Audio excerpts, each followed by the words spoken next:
Assalamualaikum warahmatullahi wabarakatuh. Waalaikumsalam warahmatullahi wabarakatuh. Selamat malam semua. Malam, Pak. Jelas? Jelas, Pak.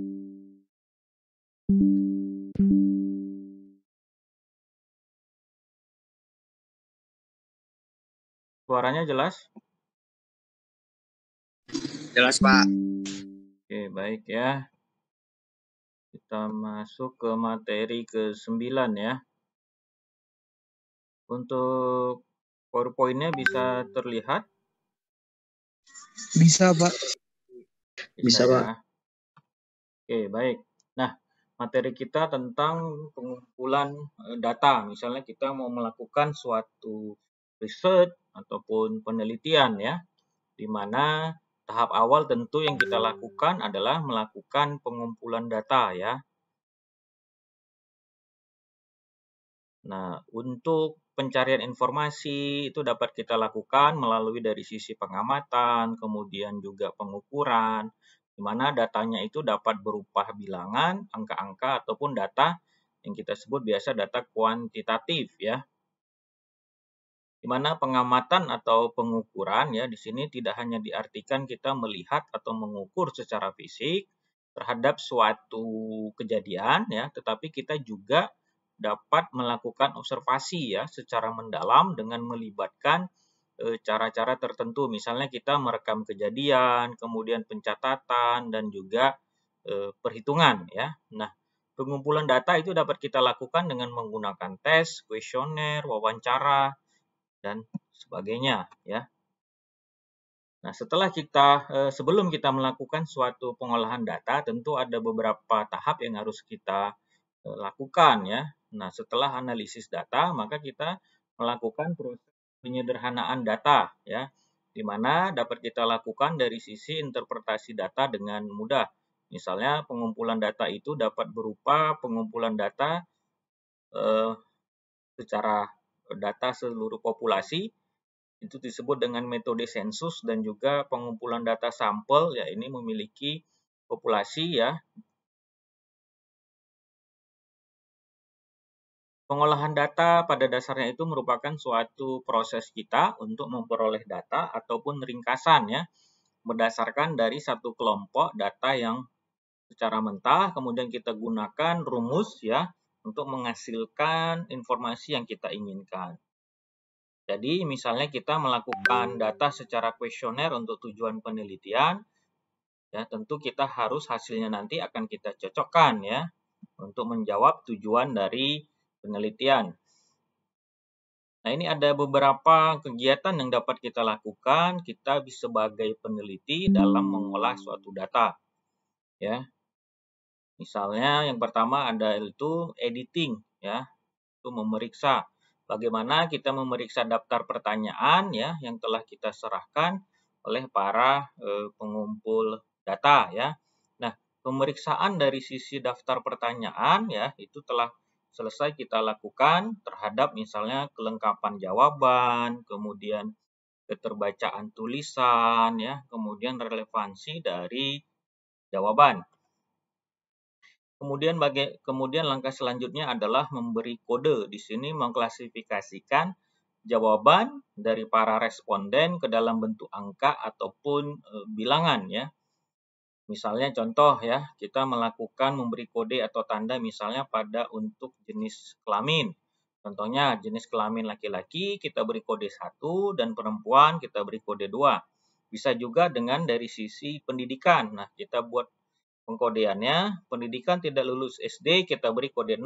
Nah, misalnya lulus SD kita beri kode 1 ya, lulus SMP kita beri kode 2, lulus SMA kode 3, S1 4, S2 S3 5. Nah, ini cara kita untuk melakukan suatu memberikan kode. Kemudian ketiga adalah pengolahan.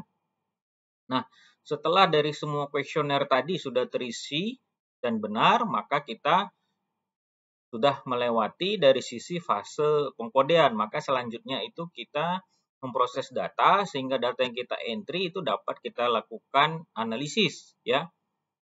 Nah, untuk analisisnya tentu ada beberapa program yang dapat kita lakukan ya.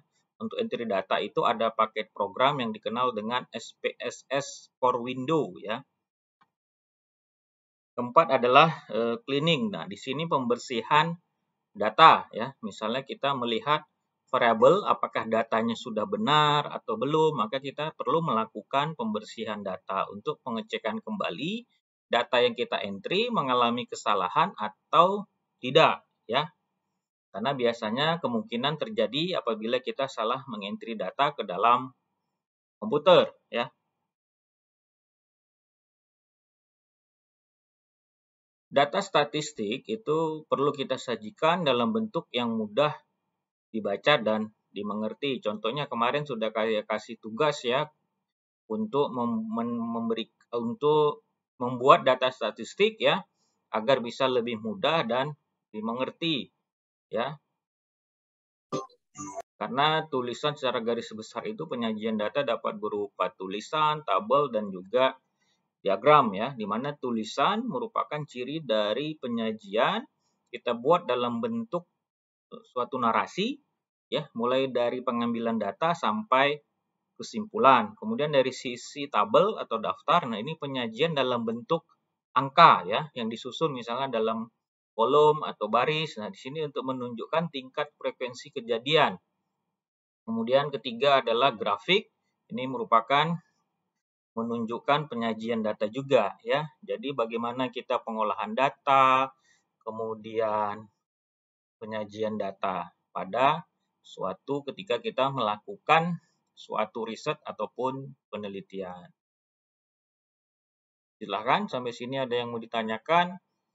Sambil menunggu tanggapan atau pertanyaan, mohon diaktifkan videonya ya. Saya ambil record absensi kita ini. Silakan diaktifkan untuk layar pertama. Jadi yang hadir ini hari 26 orang ya. Sama saya jadi 27 ya.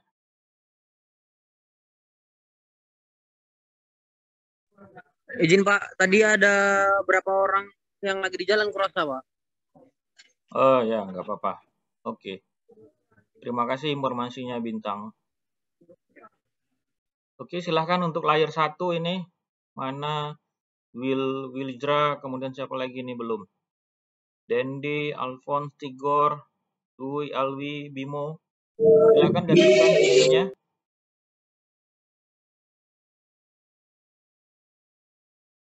Saya ambil ya untuk layar pertama ya. 1, 2, 3. Saya save dulu ya.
Kemudian layar 2 ya. 1, 2, 3.